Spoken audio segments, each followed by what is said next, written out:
കോൺഗ്രസ് ശക്തി പ്രാപിക്കുന്നു എന്നുള്ളതാണ് അവരുടെ ഏറ്റവും പ്രധാനപ്പെട്ട നീക്കങ്ങളിലൊന്നായിട്ട് വിലയിരുത്തുന്നത്. പൊതുസമൂഹത്തിൽ ഉണ്ടാകുന്ന ഒരു മനോഭാവം അത് തന്നെയാണ് കോൺഗ്രസിനോടുള്ളത്. ഇനി കോൺഗ്രസിനെ ഒന്ന് കൊടുത്തു നോക്കാം, അധികാരം കൊടുത്താൽ എങ്ങനെയാകും എന്നുള്ളത്. അപ്പം അങ്ങനെ ചിന്തിച്ചിരിക്കുന്ന സമയത്താണ് വി.ഡി. സതീശനോ ചെന്നിത്തലയോ എന്നുള്ള തർക്കമൊക്കെ വേറെ. പക്ഷേ അങ്ങനെ ചിന്തിച്ചിരിക്കുമ്പോഴാണ് തലമുതിർന്ന കോൺഗ്രസ് നേതാവ്, മുൻ മുഖ്യമന്ത്രി എ.കെ. ആന്റണി, ഇപ്പോൾ കോൺഗ്രസിലുള്ള ഏറ്റവും കരുത്തനായ നേതാവ് എന്ന് വേണമെങ്കിൽ വിശേഷിപ്പിക്കാം, അത്രയേറെ പ്രായമുള്ള, അത്രയും സീനിയർ ആയിട്ടുള്ളതാണ്. അപ്പോൾ അദ്ദേഹം ഇന്ദിരാഭവൻ കേന്ദ്രമാക്കി പ്രവർത്തിക്കാനായിട്ട് കേരളത്തിലേക്ക് മടങ്ങിയെത്തുന്നു. പാർട്ടിക്ക് വലിയ ഊർജം നൽകുമെന്നുള്ള പ്രതീക്ഷയുണ്ട്. അദ്ദേഹം പ്രായാധിക്യമൊക്കെ ഉണ്ട്, ശരിയാണ്. എങ്കിലും പാർട്ടിക്ക് കരുത്ത് പകരാൻ എ.കെ. ആന്റണിക്ക് കഴിയുമെന്നൊരു വിശ്വാസമുണ്ട്. ഇപ്പോൾ കോൺഗ്രസ്സിൽ ഉണ്ടായിരിക്കുന്ന ഒരു കെട്ടുറപ്പ് അതിനെയെല്ലാം സൂചിപ്പിക്കുന്നുമുണ്ട്. അധികാരത്തിലേക്ക് അധികം ദൂരമില്ല കോൺഗ്രസിന് എന്നാണ് എ.കെ. ആന്റണി പറഞ്ഞത്. അങ്ങനെ എ.കെ. ആന്റണിയുടെ കരുത്തിൽ കോൺഗ്രസിന് വലിയ മുന്നേറ്റം നടത്താൻ കേരളത്തിലെ നിലവിലെ സാഹചര്യത്തിൽ കഴിയുമോ? ഇത് യഥാർത്ഥത്തിൽ നമ്മുടെ ഈ കാലാവസ്ഥ പ്രവചനത്തിൻ്റെ അതേ ഒരു സ്റ്റാൻഡേർഡാണ്. അതായത് ശക്തി പ്രാപിക്കും മഴ എന്ന് പറഞ്ഞാൽ പിറ്റേ ദിവസം മഴ പെയ്യില്ല, ശക്തി പ്രാപിക്കില്ല എന്ന് പറഞ്ഞാൽ പിറ്റേ ദിവസം മഴ ശക്തമായിട്ട് പെയ്യും. അപ്പോൾ കോൺഗ്രസിനെ സംബന്ധിച്ചിടത്തോളം ശക്തി പ്രാപിക്കും എന്ന് പറഞ്ഞുകൊണ്ട് ഇറങ്ങിക്കഴിഞ്ഞ് കഴിഞ്ഞാൽ ഈ നമ്മളൊരു ബക്കറ്റിൽ ഈ മറ്റേ ഇതിനെ പിടിച്ചിടും, നമ്മുടെ കടലിൽ നിന്നുള്ള നമ്മുടെ കിട്ടുന്ന ഞണ്ടിനെ പിടിച്ചിട്ട് അതിനൊരു സ്വഭാവമുണ്ട്. ഈ ഒരെണ്ണത്തിന് മുകളിലേക്ക് കയറ്റി വിടുമല്ലോ, കയറി പോകുന്നതിനെ പിടിച്ച് വലിച്ച് താഴത്തേക്ക് വിടും. അപ്പോൾ ഇത് ശക്തി പ്രാപിക്കും എന്ന് പറഞ്ഞു കഴിഞ്ഞാൽ ഉടനെ ഇതിനകത്തുള്ളവർ തന്നെയാണിത് പിടിച്ച് താഴെ കൊണ്ടുവന്ന് ഇടുന്നൊരു സ്ഥിതി ഉണ്ടാകും. പിന്നെ എ.കെ. ആന്റണി പ്രത്യേകിച്ച് ഇന്നിപ്പോൾ കേരളത്തിൽ വരുന്നത് കൊണ്ട് പ്രത്യേകിച്ചൊന്നും സംഭവിക്കാനില്ല. എ.കെ. ആന്റണിക്ക് അതിനുള്ള ആ കാലഘട്ടം കഴിഞ്ഞു. എ.കെ. ആന്റണി ഒരു കാലഘട്ടത്തിൻ്റെ രാഷ്ട്രീയക്കാരനായിരുന്നു. അതായത് അഴിമതിക്കും അതുപോലെ തന്നെ നിലപാടുകൾക്കും വേണ്ടി ഒരു കാലഘട്ടത്തിലുണ്ടായിരുന്ന ഒരു യുവ തുർക്കി, അല്ലെങ്കിൽ അടിയന്തരാവസ്ഥക്കാലത്ത് ഇന്ദിരാഗാന്ധിയെ നേരിടാൻ കെൽപ്പ് കാണിച്ച ഒരു ചെറുപ്പക്കാരൻ എന്നുള്ള നിലയിലൊക്കെ ഒരു വലിയ സ്വാധീനം കേരളീയ സമൂഹത്തിൽ, കേരള ജനതയുടെ ഉള്ളിലുണ്ടായിരുന്നു. പക്ഷേ അതിനുശേഷം ആ കാലഘട്ടത്തിൽ നിന്ന് ഓരോ ഇത് താഴ്ത്തൊക്കെയായിരുന്നു പുള്ളിയുടെ ഗ്രാഫ്. അതായത് ജനങ്ങളുടെ ഇടയിലേക്ക് കേന്ദ്രത്തിൽ മന്ത്രിയായിട്ടുണ്ടാകാം, പലതും സംഭവിച്ചിട്ടുണ്ട് ആ കാലഘട്ടത്തിലൊക്കെ. പക്ഷെ അതിൻ്റെ അവസാന കാലഘട്ടത്തിലേക്ക് വന്നു കഴിഞ്ഞപ്പോൾ ഈ പറയുന്ന ഈ സ്വന്തം മകനെ പോലും നന്നാക്കാൻ, അല്ലെങ്കിൽ സ്വന്തം മകനെ പോലും കൂടെ നിർത്താൻ കഴിയാത്ത ഒരു ജയൻ്റാണെന്ന് പറഞ്ഞു കഴിഞ്ഞാൽ അതിനെ കേരളീയ സമൂഹം അംഗീകരിക്കുന്നുള്ള വലിയ പ്രതീക്ഷ ഇല്ല. കാരണം സ്വന്തം മകനെ പോലും കോൺഗ്രസ്സിൽ പിടിച്ചു നിർത്താൻ കഴിയാത്ത ഒരു വ്യക്തി ബാക്കി ആളുകളെ എന്ത് പറഞ്ഞ്, എന്ത് രാഷ്ട്രീയം പറഞ്ഞ് പിടിച്ചു നിർത്തും? ആ ഒരു ചോദ്യം വരുന്നുണ്ട്. പക്ഷെ കാലികമായ ഒരു കാര്യം നമ്മൾ മനസ്സിലാക്കേണ്ടത്, ഞാൻ കോൺഗ്രസിനെ കുറിച്ച് ഈ പറയുമ്പോൾ തന്നെ വളരെ പ്രസക്തമായിട്ടൊരു കാര്യം വരുന്നത്, അഖിലേന്ത്യാ തലത്തിൽ കോൺഗ്രസിൻ്റെ ഒരു ഉയർത്തെഴുന്നേൽപ്പ് അനിവാര്യമാണ്.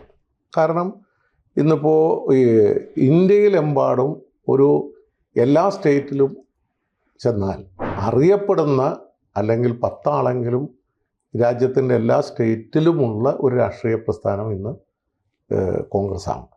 പക്ഷേ അതിനെ നയിച്ചു കൊണ്ടുവരാൻ കഴിയുന്ന കേപ്പബിളായിട്ടുള്ളൊരു ലീഡർഷിപ്പ് അതിന് ഉണ്ടാകുന്നില്ല. ഇപ്പോൾ അതിനൊരു ഉദാഹരണമാണ് ഇപ്പോൾ ബീഹാറിൽ നടന്ന ഈ വലിയ വോട്ട് ചോരി, അല്ലെങ്കിൽ വോട്ടിന് വേണ്ടിയിട്ട് നടത്തിയ ആ സമരത്തിൽ കേരളത്തിൽ നിന്നുള്ള പാർട്ടിസിപ്പേഷൻ എന്ന് പറയുന്ന ആരും ഉണ്ടായില്ല.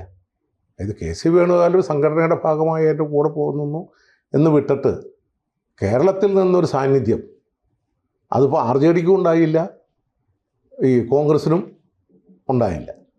പക്ഷേ ഇതൊക്കെ ആണെങ്കിലും കോൺഗ്രസ് ഉയർത്തെഴുന്നേറ്റ് വരണം എന്നുള്ളത് ഇന്നത്തെ കാലഘട്ടത്തിൻ്റെ ഒരു ആവശ്യമാണ്.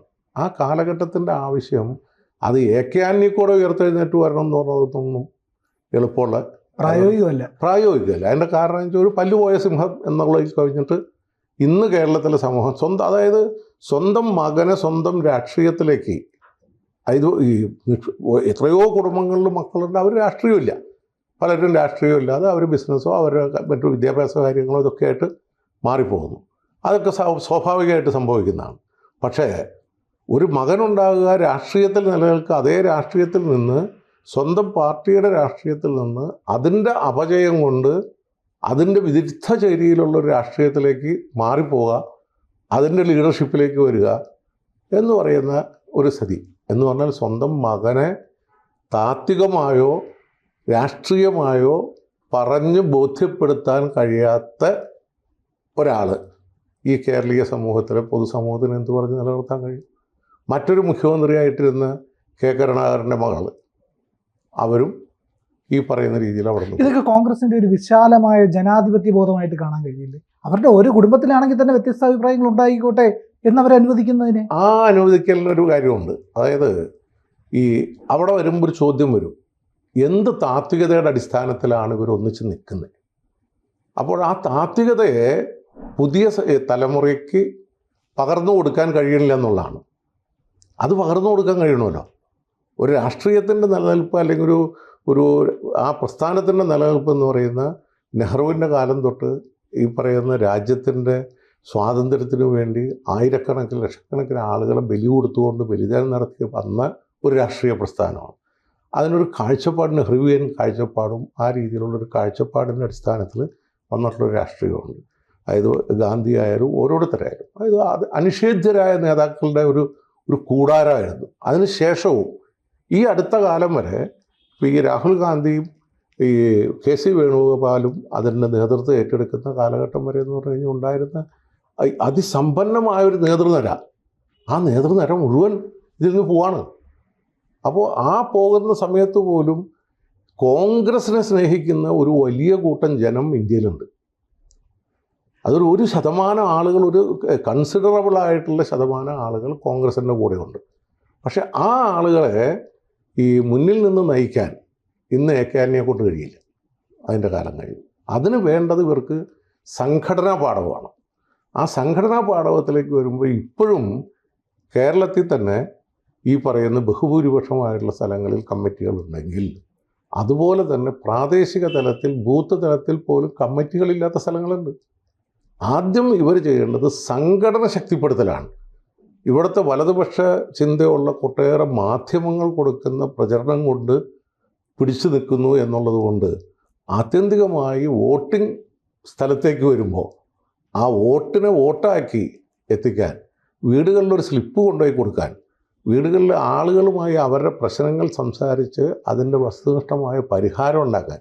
ഇപ്പോൾ തന്നെ എടുത്തു കഴിഞ്ഞാൽ പൊതുവിൽ എടുത്തു കഴിഞ്ഞാൽ ഈ കോൺഗ്രസ്സുകാരൻ്റെ ഒരു കുടുംബത്തിലോ അല്ലെങ്കിൽ ഒരു പ്രദേശത്തോ ഒരു വിവാഹം അല്ലെങ്കിൽ ഒരു മരണം, ഇത്തരം കാര്യങ്ങളുണ്ടായാൽ അവിടെ ഒന്ന് ഇവരുടെ സാന്നിധ്യം എന്ന് പറഞ്ഞാൽ പരിമിതമാണ്. ആ സ്ഥലങ്ങളിലെ മുഴുവൻ സാന്നിധ്യം എന്ന് പറഞ്ഞാൽ അവിടുത്തെ CPIM-ൻ്റെ ഇടതുപക്ഷത്തിൻ്റെ പ്രവർത്തകരും ആയിരിക്കും. അതിൻ്റെ തലേ ദിവസം തൊട്ടോ അല്ലെങ്കിൽ അന്ന് തൊട്ടോ ഈ ഒരു മരണം ഉണ്ടായിക്കഴിഞ്ഞാൽ അതിൻ്റെ പോസ്റ്റ്മോർട്ടം നടത്തി അല്ലെങ്കിൽ അതിൻ്റെ ബാക്കി കാര്യങ്ങൾ നടത്തി കൊണ്ടുപോയി അടക്കം ചെയ്ത് തീർക്കുന്ന വരെ ഇവരുണ്ടാവും. അപ്പോൾ ജനങ്ങളുടെ ആവശ്യങ്ങളുടെ മുൻപിൽ മാറി നിന്ന് പോകുന്ന സ്ഥിതിയിൽ നിന്ന് കോൺഗ്രസ് മാറണം. അത് മാറിക്കൊണ്ട് ഈ കേരളത്തിൽ 10 ദിവസം ഈ ഉണ്ടെങ്കിൽ 10 ദിവസത്തിൽ 20 പ്രാവശ്യം പത്രസമ്മേളനം നടത്തിയിട്ട് കാര്യമില്ല. കോൺഗ്രസിനെ ജനം ഇഷ്ടപ്പെടുന്നു.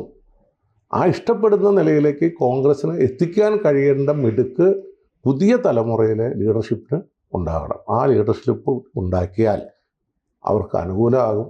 പിന്നെ അതിനകത്ത് ഒരു കാര്യം മാത്രം ഞാൻ പറയുന്നുള്ളൂ, ഭരണത്തോട് അടുത്തോണ്ടിരിക്കുകയാണെന്ന് ഇനിയെങ്കിലും പറയാണ്ടിരിക്കുക. അത് പറഞ്ഞാൽ അതിൽ അടി കൂടും. അതുകൊണ്ട് ഭരണം കിട്ടാൻ വേണ്ടി പണിയെടുക്കുക എന്ന മുദ്രാവാക്യമായിട്ട് മുന്നോട്ട് പോകണം എന്നുള്ളതാണ് എന്നെ പോലുള്ള ആളുകൾ പറയാനുള്ളത്. കൂടുതൽ വാർത്തകളും വിശേഷങ്ങളും നിങ്ങളിലേക്ക് എത്താൻ ABC മലയാളം സബ്സ്ക്രൈബ് ചെയ്യുക, ബെൽ ബട്ടണും അമർത്തുക.